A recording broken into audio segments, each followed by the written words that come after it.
This is Kal Kat to the Kal Katser, and you're watching a review of Aquaman. It was going to be a double feature. It didn't end up being a double feature. It was 24 hours after the other one. It's not a double feature. Yeah, I would say I kind of agree with the critics in Stone Gremlins. I saw the review. Yeah, it's fine. See it in IMAX. It's got a lot of pretty eye candy. It's completely ridiculous, but eye candy.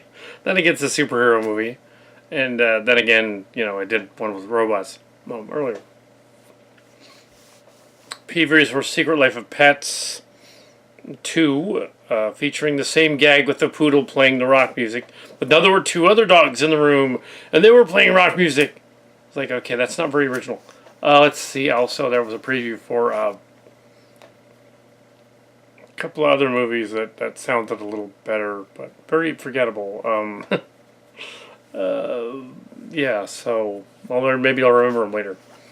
But, yeah, packed theater, Great Mall Theater, the second one. Oh, man,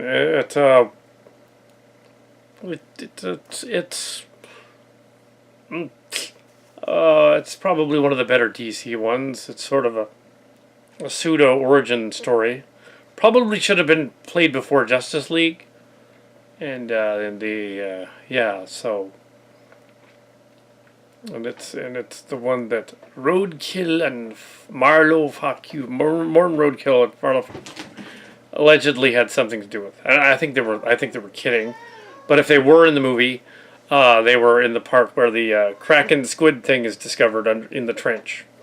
He was that voice sounded a lot like the dialogue from that, and the other guy was in the Atlantean thing, doing that sort of reverb voice of the Hadon as one of the Atlanteans, which was funny.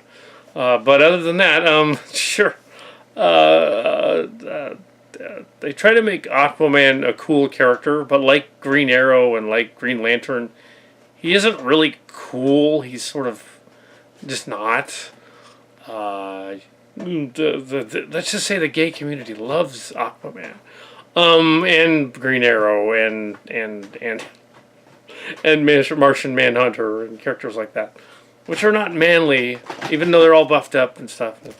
Jason Momoa is manly, but yeah, the original Aquaman was this slim sort of blonde guy, kind of built like a Greek god kind of guy. Yeah, that's the evil brother in this one. There's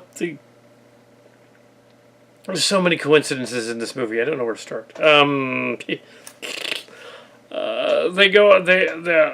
Jason Momoa's character is apparently half Atlantean, and his mother was allegedly killed by being tossed in the trench for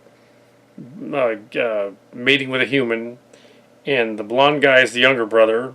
After she went back, apparently she had a kid, and then later on they banished her. But apparently when they were children they banished her, even though they already knew about it. So yeah, no mercy in Atlantia. It just makes it sound even more like it's the set of a gay discotheque party rave club on that planet underwater, on that base underwater. The movie opens with a flashback, and then it goes to the future. Submarine is attacked. There's this the black guy who becomes Black Manta. That's in the comic. So it's black dude versus white dude. This is a racist movie, and it's about racism. It's like high society, advanced white group down in the ocean that wants to stop the Black Manta guy, but then some of them ally with him to try and stop Aquaman. He becomes the Black Manta. Spray paint is all white outfit black, and there's so much obvious racist symmetry in this. And there's like, oh my goodness, this is not nice. But this thing was designed by crackers. But anyway, so but no, it's not seriously racist. It's not trying to be. I was kidding, but it's like it's kind of like the white bread version of of Wakanda, and this was addressed in the Stone Gremlins article. Well, yeah, it's the same story as Black Panther, but with white guys under the water with advanced technology. It's literally the same story as yeah, from last year.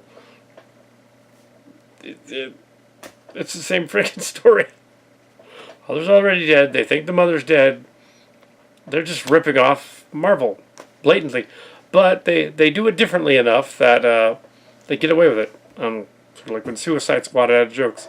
That's James Wan's the director, so the director is a little bit better. I think they just should have never made Zack Snyder their Kevin Feige. They shouldn't have done that. It's just that this guy is too brooding and dark to play that guy in charge of all this stuff. Let somebody else do it. James Wan is probably a better choice than he to be the Kevin Feige of DC. Yeah, so yeah, I'm not going to show any footage from Aquaman because I will get flagged immediately by Warner Brothers complaining, "Oh no!" So yeah, because they're bots. It's not a bad movie though. I mean, even though it's got these obvious like undertones that probably will set off all the haters. They'll be like, no, there's a female empowerment queen, and it is misogynistic though because they need a king to find the trident and get it out of the squid creature Kraken's lair, rather Lovecraftian creature's lair. He's got claws, squid thing. It's not an octopus. It's a squid. But yeah, the trench people. How did they get to the trench? Oh, there's so many weird coincidences. They have to. Aquaman and the red-haired girl have to go on a quest. She's the fiancée of his brother. She betrays the brother to find Aquaman, bring him back down to Atlantis. Minor spoilers for plot, I guess, convenience. They have to find an ancient key that's got some data on it from long ago, and they go off into the desert and rip off a scene from Captain America Winter Soldier and have them jump out of a plane without parachutes. That's how read on Marvel. That was in the trailer. They go to this place that allegedly was underwater when the desert. They go to the Sahara Desert. Allegedly, it was underwater when that happened. That would have been like some people think the Sahara was that are ancient aliens. People think the Sahara was underwater only thousands of years ago, but it totally wasn't. So this would have had to have been like 20,000 years ago, during the last ice age, the end of 10,000 years ago, maybe.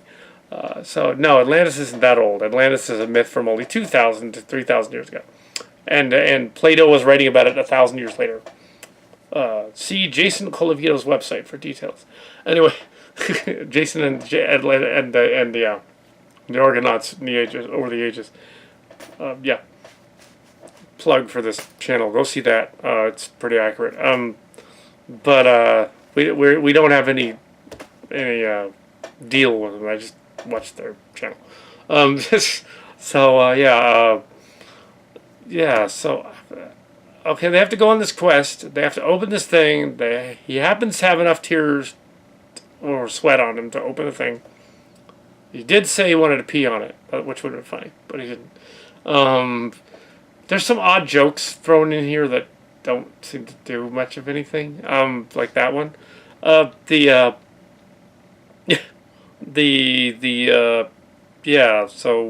they're underwater and it's really confusing. And then they go up to Italy. I don't know how they got there. They got to Sicily.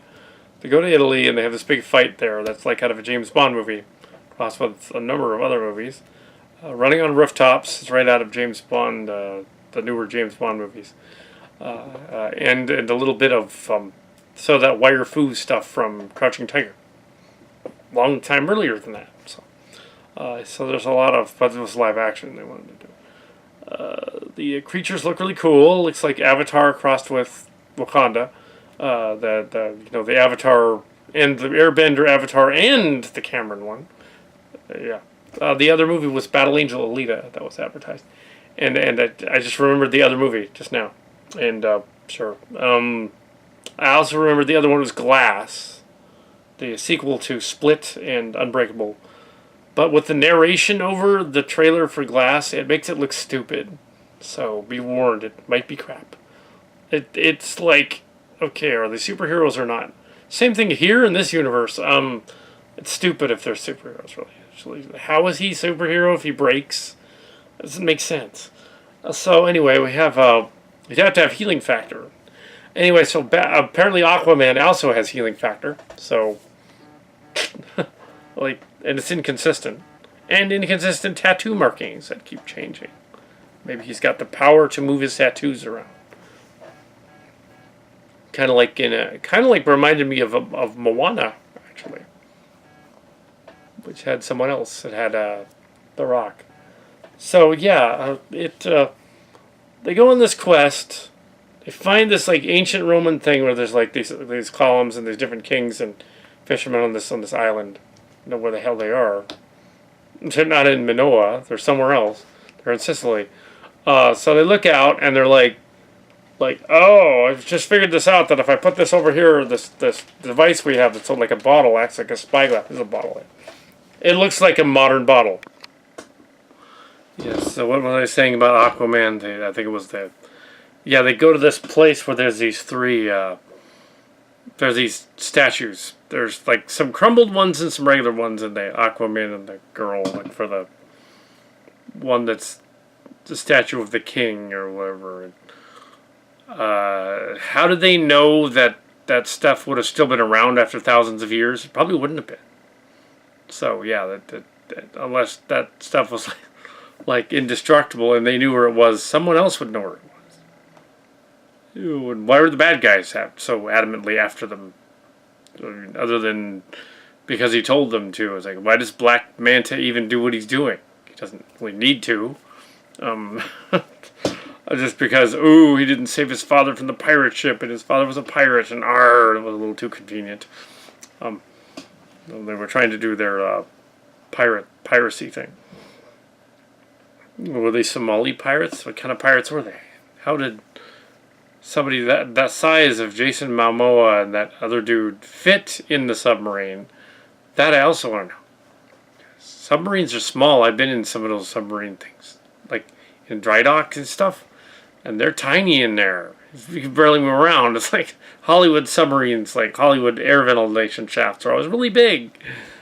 So all of a sudden, so the big dude can walk around inside them. They're really, somebody over 6 feet is going to be like ducking every 10 seconds to hit a bulkhead or something.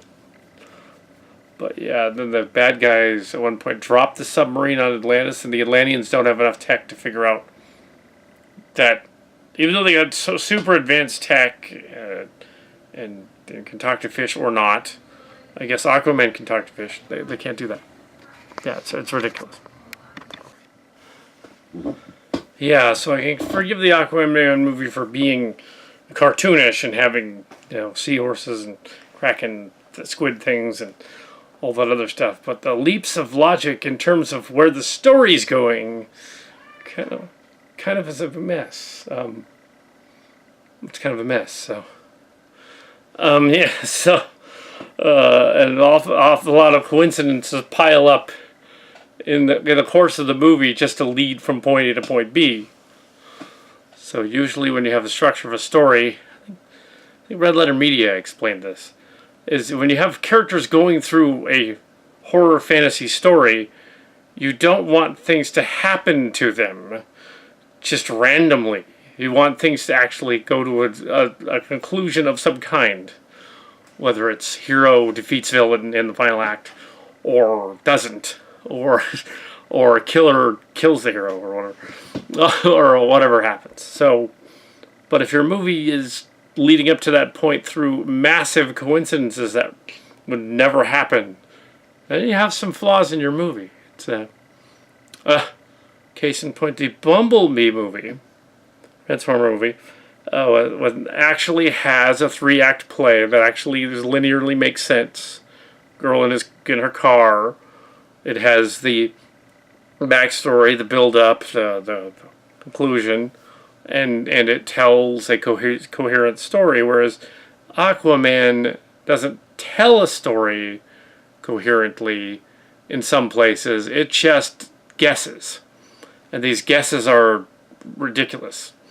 Like, there's no way that they can get from this point to this other point unless everything fell into place so perfectly that, yes, they could use a bottle as a spyglass. Thousands of years later, eons later, as they said in the title. That statue just happens to still be standing, and they happen to be able to look through it. They happen to find the only hole in the middle of the desert with the tracking device. Oh, they have a tracking device, but how does that work? They figured out she was being tracked, but how does that work? Yeah, there's these inconsistencies, and then they establish that can the Atlanteans talk to creatures, or fish, or can they not? They seem surprised at times that Aquaman can talk to animals and fish, but then at other times they're not. Their tech actually allows them to do that, like control seahorses and animals and stuff. So they have to decide whether that actually works, or whether telepathy works or not in that story, in the context of the story. If it doesn't work, then it doesn't really work. Yeah. Yeah, and there's these leaps of logic. It's like, how did they get out of the Kraken's lair? They don't explain it. Why is it in the center of the Earth? That's going to make all the Earth, center of the Earth people go nuts about it. Well, that was just a dialogue text, so maybe they're wrong. Maybe the trench war is actually only 11 7 miles down isn't that far. If that's supposed to be the Mariana Trench. It's just the Earth's crust. It's not the center of the Earth. Just say it's the Earth's crust and there's a pocket of it. Okay, I'll buy that. Yeah, Jules Verne kind of thing. Anyway, yes, and of course we have a red-headed mermaid who clearly is Ariel, but not Ariel. And we have King Triton, of course. But yes, but yeah, and we don't have an Ursula in this one. That's what the live-action Little Mermaid's going to look like. Yeah, so it's got some weird inconsistencies, leaps of logic. It seems like this is the night for 5 interruptions during the making of this video. I could be done already, but I keep getting interrupted. Yeah, Aquaman is okay. It's very pretty. It has a lot of... It's trying really hard to be a good DC movie, and the battles get a little overblown, similar to the Wonder Woman one. The last act of Wonder Woman and the last act of this one are about equally just as hard to follow. There's when you have all CG things going everywhere and fighting and stuff, you can't really tell what's going on. Also the air bubbles thing is inconsistent with the people underwater. They wouldn't actually technically they would be able to talk underwater because sound carries underwater quite well, so that would actually work. So yeah, that part's actually accurate. That would actually work. Except they wouldn't be able to breathe. They explained the Atlantean technology made them able to breathe, which they just randomly in dialogue. At least they threw that in there. But yeah, the coincidence that leads them to the Trident of Poseidon is ridiculous. And I know it's in the comic book. Yeah, I know it's in there. But it was in the original Super Friends cartoon where Aquaman looked like the blonde guy from this movie. That Odin or whatever, the king guy. It looks like one of my nephews. And the Kraken monster sounded like Morton Roadkill, but it wasn't.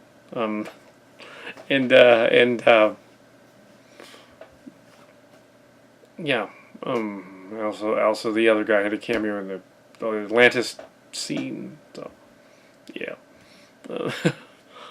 And they weren't underwater in that scene. They made it look like it by messing with the camera in post to make it look like, yeah, of course they weren't underwater, obviously. They ran a filter over the video. We're underwater.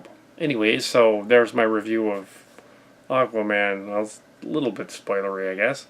Yeah, they need to find a scepter, or not a trident. A trident. There's also an inconsistency because it's just after Justice League, where he just grabs a random not a trident but an octant to go. It's supposed to be just completely random in that movie, but in this one it's not. It's like the one of his father or something. But in this one, yeah, yeah, they just changed that for the movie. No, it's not that one. Yeah, it becomes King of the Seas and whatever, the fishmen people, and some of them hyper evolved into fish and other things and animal, and some of them evolved into crazy like attack shrimp things and brine things and mutant zombie things and yeah, it's all over the place, but very pretty looking in IMAX. Anyway, so that's my review. So what this is outtakes from the 24 hours of movies that were shot, and now I'm going to play some of the outtakes from that were not used from the mall. I'm going to start playing the mall footage. Let's see now. Okay, so I'm at the Eastridge Mall yesterday. Tried to make a two-part out of this. Went to see Bumblebee, one of the best movies of the year. Yeah, so in the mall, and noticing that some of the storefronts and names are similar to those in the Marshall Sportiest story that I got to see some pieces of. So, yeah. That's probably where they got the names from. So that's all I'm commenting on in there. Having nothing to do with this, really. The mall at Eastridge has been changed over many times, and it's just a mall. It has a reputation, but that's just the area around. But it's like it really doesn't look ghetto, not inside really. So yeah, it's just small. Yeah, it was H&M. That's another reference to something else. One of the characters. Yeah, so it isn't though. It's not Hunter. It's somebody else. Now it's done for Christmas, the big tree and all that, and yeah. So here we have footage just walking around the mall, and then we jump to the Great Mall in the morning, this morning for the Aquaman movie, and yeah, yeah. So that was good too. Wasn't as good as Bumblebee or Into the Spider-Verse, and so far there aren't any drama movies. Yeah.